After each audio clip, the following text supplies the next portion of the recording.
Yeah, video quality seems to be pretty good. I like you got some nice books behind you. Yeah, I figured it's a lot better than there's not a lot going on in the room that I have, so I thought I would give something to people, something That's to look awesome, at. man. That's awesome. Thanks. Great. Yeah, nice. So you're in quarantine right now? I'm in quarantine. Yep. Okay. What do I got? I got 12 days left. So okay, got it. So you were traveling, or what was the reason?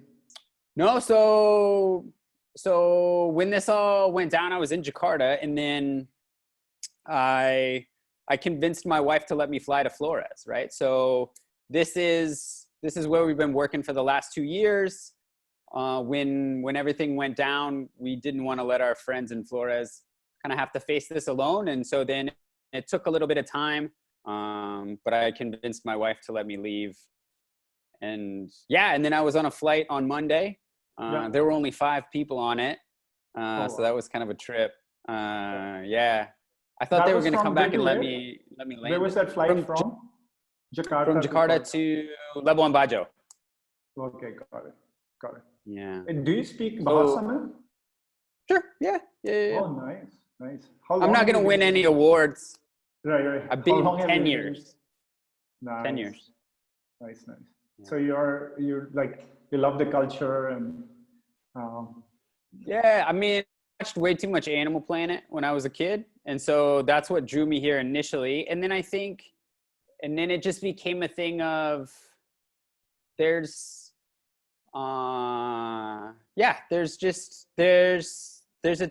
ton to do here, right? And there's all this there's just all this continual juxtaposition, right? So like I'm in Komodo now. It's one of UNESCO whatever, and there's all these amazing dive spots. But as you pass those islands on the way to go see mantas and sharks and all that stuff, there's people that live on islands that don't have water. There's people who live on islands that don't have access. Yeah. And so, that was, I think, something that, just the idea of people having, you have to understand how rough some people have it.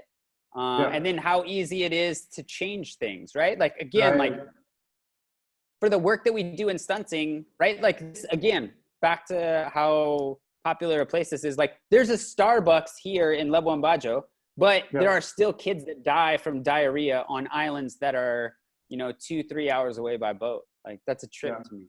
Yeah, that's exactly right. Yeah, I remember reading somewhere that how toothpaste are sold with far greater sophistication than life-saving causes.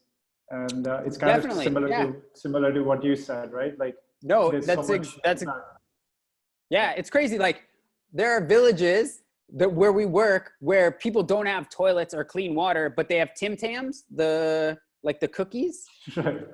That and it like genuinely angers me that there are people that don't have clean water, but they have Tim Tams and all that stuff. It blows my mind. Yeah, I'm still figuring out how to stream it to Facebook. Take your time. A little bit slow. Yeah, I'm actually right now in India, and it has its own challenges. Yeah. How long have you been in India? Do you go back and forth between Singapore? Tell me a little bit more. Sure. So I'm originally from India. I moved to Singapore on Singapore Airlines scholarship, and I was in university when I had this idea of creating a platform to connect people who have excess of resources to those who are in need of resources. So it started off as a passion project, kind of a side hobby on the side, and then it just kept growing. And then it's been 11 years now, and it has grown. That's cool, man. My folks, my parents are still in India, so I come here, every few times a year. This time I was here for like a family reunion sorts, and then this COVID thing just came out of nowhere, and so here I am in lockdown in India, and right now it doesn't seem reasonable to go to the airport or try to make my way back. So it's much better to just see what happens next, right? Yeah. And then how big is your team? How big is the? Yeah, yeah. So we have about 12 people, and not all of them are full time. They also have some like side hustles. Yep. But Yep. about I would say about like around 10 people who are working on it. And then how did you find Lynn? She's great, by the way. Oh, that's great. Yeah, yeah, yeah. Yeah. So yeah, so it's actually always been like, friends of friends of friends. So it all started with, us, a group of friends coming together to start Give.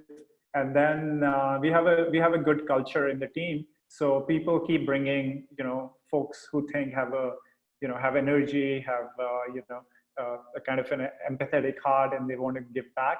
So we just kind of keep attracting those kind of people over time. And yeah, that's how we found Lynn as well. It's cool, Yeah. man. Yeah. Yeah, yeah. Okay. She's been So, fantastic. yeah. We're Oh, We're that's on. no, no. We are. I'm actually recording this, so we can still, I will Somebody share can the hopefully recording edit it. with you later on. Anyways, yeah, the Facebook Live thing is taking a bit longer than I would have expected. So I think what we'll do is we'll upload the recordings on YouTube, and then we'll share it out, right? So, Okay. all right. So I think we can start now. So it's a pleasure to have you here, Zach. And Thanks, man. I'm really excited to see the work that you guys are doing at your organization. Why don't we start with you sharing a little bit about your organization, and also how you got involved with this idea. Sure. So I've lived and worked in Indonesia for 10 years. I've done time for the World Bank Group. I've worked for, they call them the Beltway Bandits, right? So the international NGOs. And then I worked as a journalist for a while in Indonesia when I first got there. And then about 4 years ago now, I met a guy named Simon Flint, and I was actually trying to pitch him. He's a philanthropist. I was trying to pitch him a program to fund birth certificates in Indonesia, because birth certificates are really hard to come by in Indonesia. And he started to talk to me about stunting. And so I was at the World Bank at the time. And of course, the World Bank was doing stuff about stunting. It was all very upstream policy work, right? So the more I read about stunting, the more I became obsessed with the idea of, so Indonesia's huge, right? It's from London to Tehran, from Alaska to DC. It's a huge country. Decentralization has meant that a lot of people in a lot of places don't get access to the antenatal care that they deserve, right? And so when we have conversations around stunting, of course that policy work needs to be done. But I think for me and for the organization anyway, right? Like we're called the 1,000 Days Fund. So we're definitely focused on first 1,000 days. But we're focused on grassroots, on remote places, so that people, again, right, like people see health as a human right. They see clean water as a human right. They see access to antenatal care as a human right. And we've been extremely lucky, right? So we've stumbled upon a number of extremely effective tools when it comes to stunting. So we have people can go to our website and see the height chart, or they can go to our Instagram and see the work that we do on the ground. But we have a height chart, we have a smart blanket, and then we have all these tools that we use to train what are mostly women, but they're frontline village health volunteers. And each village has anywhere between like 5 and 15 of these women. And we train them because there are 1.5 million of them across Indonesia that have never had any training, right? So the way that we think about it is like, can you imagine all these frontline village health volunteers, the people who are supposed to be telling you that when you're pregnant that you have to go to a formal health facility 4 times, that you have to take iron and folic acid, things around diet, these kind of things, like they've had absolutely no training. So in a very brick and mortar way, we train these guys. This is a place where there aren't a lot of smartphones. There's, like for us to do webinars and train the trainers and these kind of things are extremely difficult. So we sweat it out in the village and we train these folks. And a lot of the times, in order to create better accuracy with regards to data, we have to work with the sub-district health facilities. And we've had extremely good luck with the sub-district health facility here in Flores, where I am now, doing my quarantine. they've become like family over the last 2 years. And so, yeah, so we when the virus hit and everything went sideways, we were like, we can't let them fight it alone. So then we started the page for Give Asia. We reordered things as an organization, but yeah, we didn't want to let our friends in Flores fight alone. Like I said, they've been like family. So we called Pa Vincent, who runs the hospital, and we called our friends Burina and Buemi, and we said, hey, what can we do? How can we help? And it started from there. And so now I think we're close to 25,000 on the Give Asia page. And I'm here in Flores. We're doing everything we can. So like tomorrow I'll make DIY hand sanitizer. We've already distributed over a ton of soap. We've also distributed over 200 masks, gloves, boots, all these things. We've got couriers in Jakarta that have shipped stuff for free. We've got soap companies that have given things for free. Yeah, because we don't want to let our friends fight it alone. That's very good to hear that you are there on the ground making real impact. One question I have is that how do you then communicate with the frontline workers, these healthcare workers in this kind of situation where they might not even have access to smartphones, right? Sure. So again, it comes back to the district health facility, our friends there. So Pa Lios, for example, his phone is worth $1 million. It has everybody's phone number on it. And also when he calls people, they listen, right? I think when I call them, they think it's really cute that it's an American who's speaking really, really bad Indonesian. But when Pa Lios calls them and he says, hey, look, there's a meeting, or hey, look, I need you to give me the numbers on how many kids have upper respiratory infections this month, people listen. And I think, like all good things, the relationships matter. Pa Lios has an amazing relationship with those frontline health volunteers. And we have an amazing relationship with him. That being said, we've also started a WhatsApp group for the cotters, for the frontline health volunteers that have WhatsApp. So inside of that group, we send everything from DIY videos to, we've talked to some celebrities here in Indonesia, and they've sent motivational videos, right? Telling people like, look, you guys are the tip of the spear. You guys are the frontline workers. So we sent out 3 of those last night, and everybody's gone nuts over that, which is fantastic. Yeah, and again, right? Like in Indonesian, it's called ujung tombak, tip of the spear. And it's true, right? And so whether it's hand washing with soap, whether it's making sure that you're eating healthy, those are the people who are getting the messages out in the villages.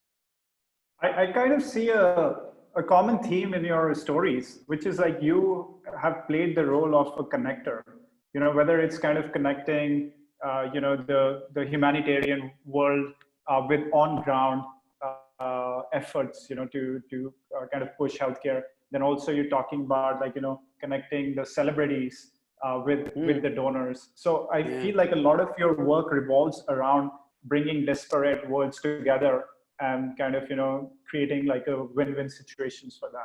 Is that something which you grew up with, or is this something which you have kind of learned over time? I think I've just learned over time that this is what works, right? Like I'm happy to be the glue. As my team will tell you, like when it comes to details, I could be a lot better. I think my team would also tell you when it comes to self-promotion, I could be a lot better. I think when it comes to talking to donors, I could have a bit more shame. So because I'm weaker in these, I mean, I think, there's a phrase that writers use. It's, it's cook what you can't burn. Right. And so I found that what I bring to the table is that ability, I think, to connect people. I think, what I make up in inability to do Excel with the ability that I wish I did, I think I make up for in connecting people. That's amazing. You're focusing on your strengths, and that's really cool. Yes. Could you share with me about the branding and the messaging that you have at the 1,000 Days Fund, and how does that resonate with your supporter base? The branding and the messaging. So for us, we want to keep things as simple as humanly possible, right? We know that we have a number of audiences. We have our policymaker audience.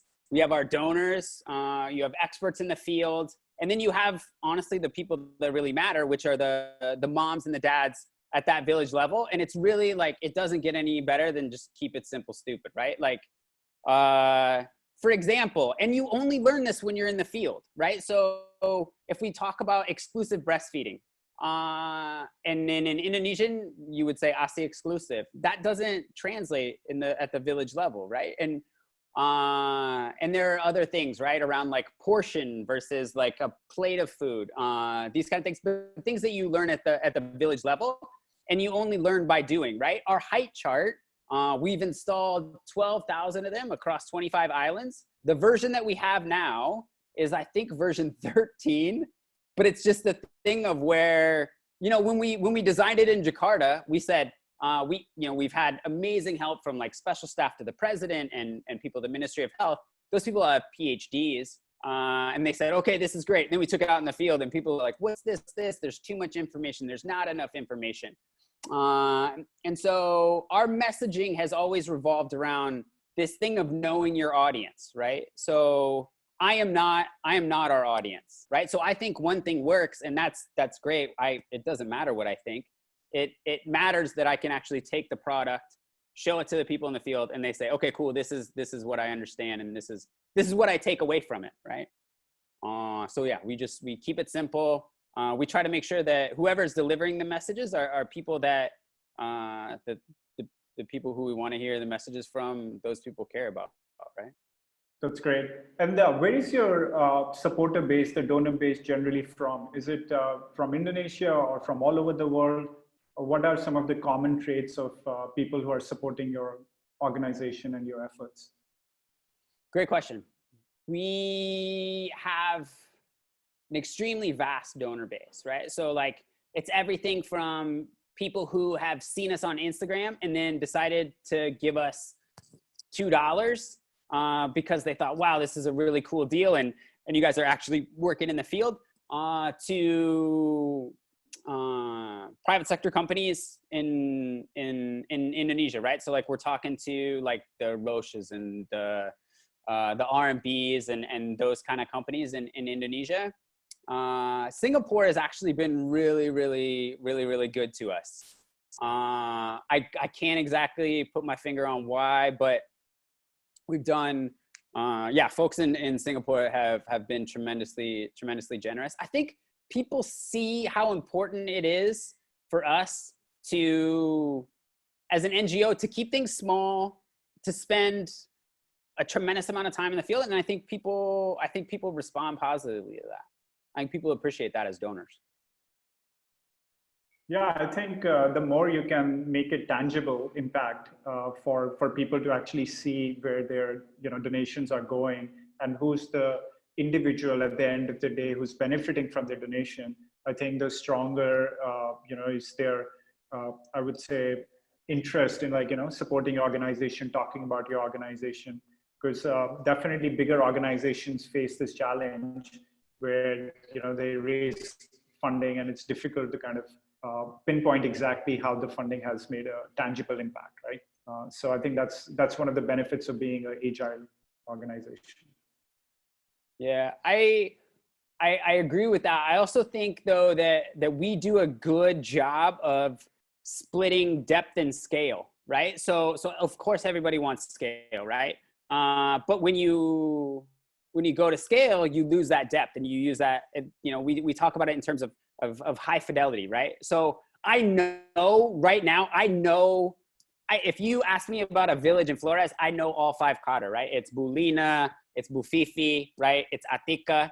I know those kind of things. And again, like, scale is great, but I don't know if I would really change the connection that we have with the Ragils and the Bufifis and those, like, I don't, because when we lose that, then I think we lose sight of what we're really after.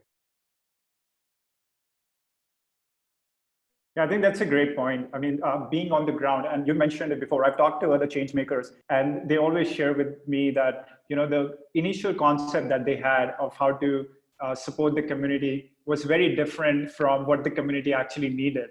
And I think Oh, for that's sure. kind of like the journey that you have to go through to understand that people on the ground have a better idea of what works, what doesn't work, and how you can support them in that journey, right? Yeah, I think so. I was lucky, right? I was a Peace Corps volunteer right out of college. And so then I was in Mauritania for 27 months, no electricity, no running water. When I was there, there was only 2 paved roads. That country's 2 times the size of France. And so like I built basketball courts that fell apart, like the only time it ever rained. I built libraries that nobody went to, built like neem tree nurseries, and then gave trees away and nobody ever planted that. I think like failure is tremendously important. And I think, when you go for a big NGO, you don't get that kind of stuff, right? But I think, yeah, I think, because the donors don't want to hear about it, right? Whereas the reality is it should be celebrated, because if you're not failing, you don't really know anything, right? And we've made tremendous mistakes, just like with the height chart, for example, right? Like putting the wrong tree up there on the first place. But again, back to bringing it back to the field, right? You bring it out to the field and people are like, what tree is that? And we're like, oh, that's this kind of tree. And they're like, we've never seen a tree like that before. And we're like, okay, cool. We got to note that down. And yeah, I think it's just, you're just iterating all the time. And you also like, there's a certain sense of humility that you have to have where you say like, I'm not married to any idea in particular, right? I'm, like, what do people talk about? They talk about like, you fall in love with the problem. So if you're in love with the problem, then you should be like, you should be running toward failure, right? Because then that's how you know that you're actually testing new things as compared to just doing the same old.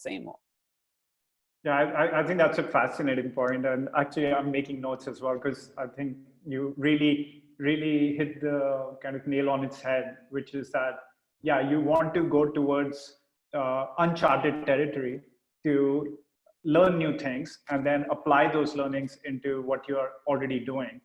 And in some ways, I would say COVID crisis is pushing people into that direction, right? Like we are all kind of having to re-question the way we operate and the way we work. I want to go back to that point when you decided to start a fundraising page on Give Asia. Like, what was the trigger, or how did that happen? How did you hear about Give Asia? And yeah, essentially, what was the kind of like a few events that led to you, using Give Asia to raise funds online? Sure. So my boss, actually, Simon, was the one who said, look, hey, there's a lot of attention around what's going on. Can you create a Give Asia page? We done fundraising pages in Indonesia in the past with Kita Bisa. The guys that run that are fantastic. But we wanted to try something new, and I'm not trying to be too nice or trying to kiss up to you, but like the page is just really easy to set up. And then I told you before, like Lynn reached out to me immediately and made everything really easy. And then I think the thing for me was, it was just really easy to share. So I think I've learned over the years from fundraising, like I don't need everybody to give me money. What I do need is everybody to share it, right? And it was just a really easy thing to share. And it was really easy to tell a personal story about what we were doing and how we got to that point. And then it just took off from there, right? So it was a mix of people who got it, people who understood like, wow, because these guys have a relationship on the ground, because they know these folks in the Puskesmas, in the sub-district health facility, because we know it, we know them personally, it just made things easier. Yeah, that's great to hear. What is the best piece of advice that you have received in terms of doing the work you do? If you were to share any piece of advice with other change makers, like what would you say? Sure. I have a lot. I think my 2 favorites are One is perfect is the enemy of good. I think a lot of people become obsessed with, perfect is the enemy of good. You can take it however you want, but the reality is if you genuinely want to help people, you learn by doing. And then the second one that I would say is, it's my favorite. If I was a bit braver of a person, I would have it on my business card. But it's a quote from Mike Tyson, and it's, everybody has a plan until they get punched in the face, right? And so it's this thing of like, we build all these fieldwork agendas and we build all these things, but look, man, like, you go out in the field and you're supposed to go to 4 villages and 4 islands in 4 days, and then somebody gets sick or somebody has a birthday, or all these other things, all these other factors. And for me too, I think about it like that ability to be flexible. I'll take that over any fancy degree or any anybody's any accolade. I'll take ability to be flexible and just roll with the punches over anything else any other day. I think that's great advice. I will ask a follow-up question to that. How do you build that as a culture, like in your organization? Like, what are the steps that you can take to actually make sure that everyone in the team actually lives by that culture? And I want to say it specifically for maybe Asian culture, right, where failure can be a taboo, where it can be kind of a bad thing if you're failing, in terms of like, the cultural context as well. So I think it's your responsibility as a leader to lead by example, right? And that starts, I think, by like apologizing, taking responsibility, saying you were wrong.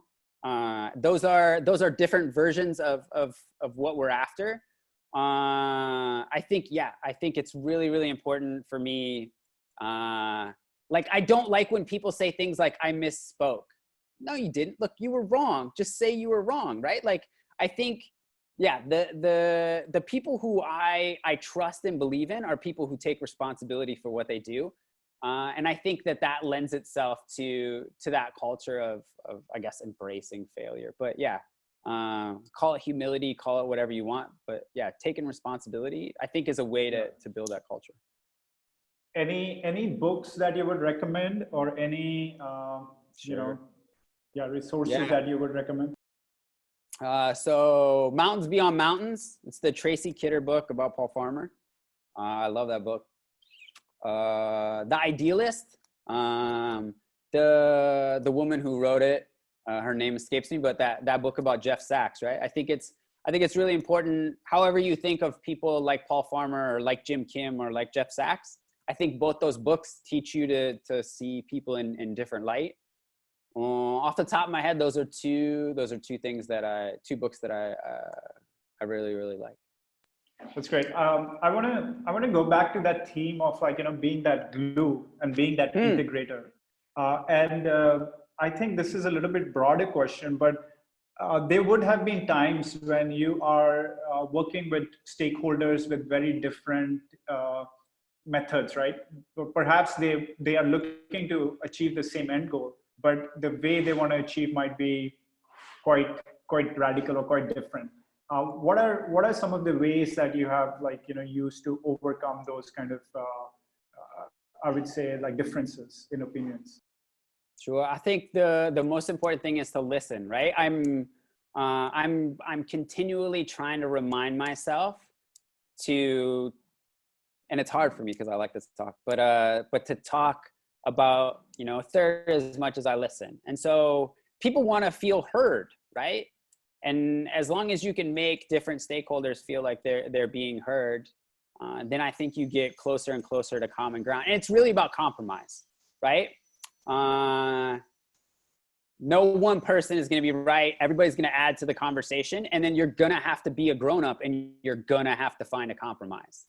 That's with donors, that's with a team, that's with stakeholders. I think, the ability to listen and the ability to seek compromise, you don't have to be right. Like, being right is worth nothing, but being able to find compromise, I think is what the end goal should be.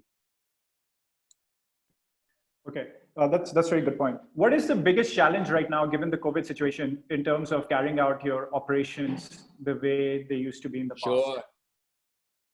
Thank you. So people can check out the page and see the photos of what it's like for us, one, to procure, and two, to distribute. The biggest problem, I would say, is there are so far no cases of COVID here in Lebo and Bajo. That is for a number of reasons. Probably most of all, there's no testing. So I think that's ground zero, is a place where we are not even testing people, right? The other thing that we think about is there are roughly 300 frontline health volunteers, frontline health workers that we need to keep safe. And so when we think about the runway, we need to keep people safe for at least 3 months. Yeah, this is not about, like, I see all kinds of organizations that are just throwing everything that they have at the problem. And honestly, like, you got it, like, this is a marathon, right? And for us, we're thinking long term. So we're thinking in 3 tranches, like 3 1-month tranches, right? And we just want to keep people safe. You know, a lot of people are reading a lot of things about all these modeling and these kind of things. I'm actually reading a lot of stuff about Ebola in West Africa. And the bottom line there was people didn't, the frontline health volunteers, the frontline health workers, they didn't feel protected. And so the health system collapsed. Obviously these people are our friends, right? Like I wouldn't be able to live with myself if, you know, Bu Rina or Bu Emmy got sick because I didn't do enough to. So yeah, so the biggest thing for us is getting people to understand that we need all the help that we can do to get us 3 months down the line. This is not going to be over in a week, right? And it might not even be over in 3 months. So it's a long runway. What does that translate into the funds that you're trying to raise for Sure. covering these needs? Yeah, so the goal now is 45,000, and then, but I think I would say before I say that, right? Like, again, back to the point I was making earlier about sharing the page, right? Like, 20 shares to me is worth more than somebody giving money, right? Getting that word out is really important to me. Then I would say that the reason the goal is 45 is that we are thinking in terms of 3-month tranches at 15 each month, right? So the easiest way is think of it in $10,000 of that being personal protective equipment, and then we have other chunks of that money that are going toward, like, DIY programs, like trying to figure out how we can do hand sanitizer here on the ground, how we can get tailors to sew masks. Because the bottom line is, as the supply chain slows down, you know, we're out in the middle of nowhere, right? If we were in Jakarta, this would be a different game.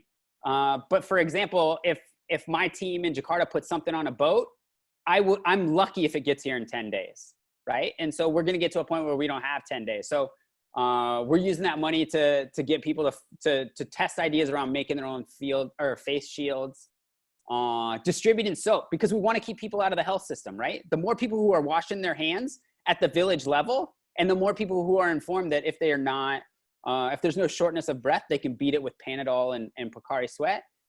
Getting that information out to people, and then really just keeping our friends safe so that nobody wants to go to the hospital and then know that they might be able to bring something back to their family. Again, that's how the health system collapsed, and nobody deserves to work in an environment like that. Yeah, I think that's very important. It all starts from keeping the health workers safe, giving them the confidence that, you know, they can go to the work and be protected. And what you really mentioned, you know, it's about keeping our friends safe. And I really commend you for, like, you know, making this happen. Last question I have for you, Zack, is if you could put a message on a billboard, what message would you put on a billboard?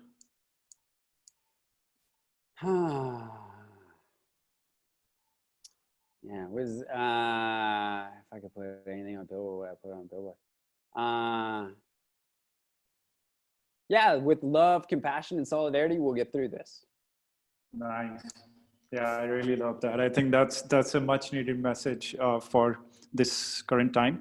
I would just open it up to a few attendees we have. If they have any questions for Zack, please feel free to share those questions.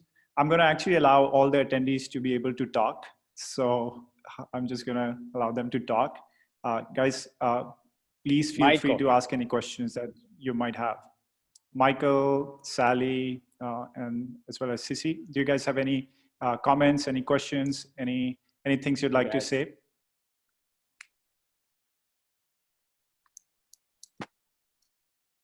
Okay. So Zack, sorry. Yeah, go ahead. Go ahead, Michael. Hi, Zack. I'm particularly intrigued as to how this work you're doing now, obviously it's very urgent, and what's going on there. But how do you see this integrating with your longer term work for anti-stunting? Thank you. It's a great question. So so first and foremost, our thing has always been, you know, one of the things are hand washing with soap, right? So doubling down on that, and it also feeds into the programs that we already have established around proper hygiene, access to water and hand washing with soap. The silver lining in all of this is that because we got to it early and because we got soap out there, we're doubling down and hoping that those good habits form and stay with folks for a long time.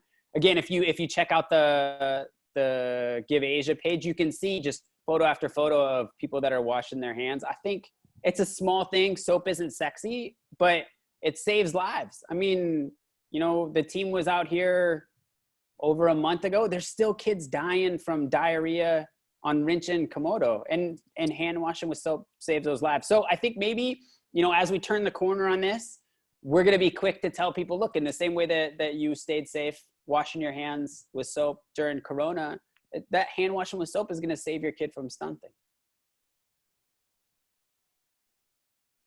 Thanks. Thank you. Thanks, Michael. There's actually another question we have here, which is, how does it feel to be in Flores right now, given the current situation? Yeah, I mean, I think if I would have stayed in Jakarta, I would have been more worried, right? I guess I'm grateful to my wife for letting me come here. I have pictures. My daughter drew me some pictures, so I have those, so I feel like I'm home. But I think it's like I said before, it's about solidarity. So it's about being here for people. Thanks, man. I want to really salute you for, like, you know, doing what you're doing, making real sacrifices to be away from your family and, you know, helping people who are in dire need. And yeah, it's really what you said, right? Like, it's in times like these, it's compassion, solidarity, love that's going to, you know, get us through this. I think from me, that's all. Zack, could you share the website where people can go to donate, and also, more importantly, share about your story and your campaign? Yeah, just real quick. So the page is it's the 1,000 Days Fund Give Asia campaign, soap and supplies for Flores. I think really what I would say is how grateful we are to everybody who's already just, I guess, come through so huge, right? We had no idea when we started that it was going to be this big. And I think it's a thing of gratitude more than anything. Thank you. So Sally, Cece, Michael, yes. Thank you so much, not only for making the time, but also for being such a huge factor in this, right? I'm incredibly grateful. Thank you, everyone. Thank you, Zack. Thank you, all those who attended. And we'll also be putting up this on different social media channels, so it reaches more people. What you're doing is wonderful, Zack, and it needs to reach out to more people. And at Give Asia, we are very glad to play, like, you know, a small part in spreading your message and raising awareness and funds for it. Please keep doing what you're doing. And yeah, we are always a phone call away. So, you know, anything, just feel free to reach out to me or Lynn. We definitely want to do our best to, you know, get you to that target that you have for the next 3 months. So, let's work closely to get to that. All right. So you have a good day. Thank you so much. And yeah, thank you. We'll talk soon. Thanks, Cece. Thanks, Sally. Thanks. See you. Bye. I appreciate it, man. Thank you. Have a great day. Thanks. Bye. You too. Bye.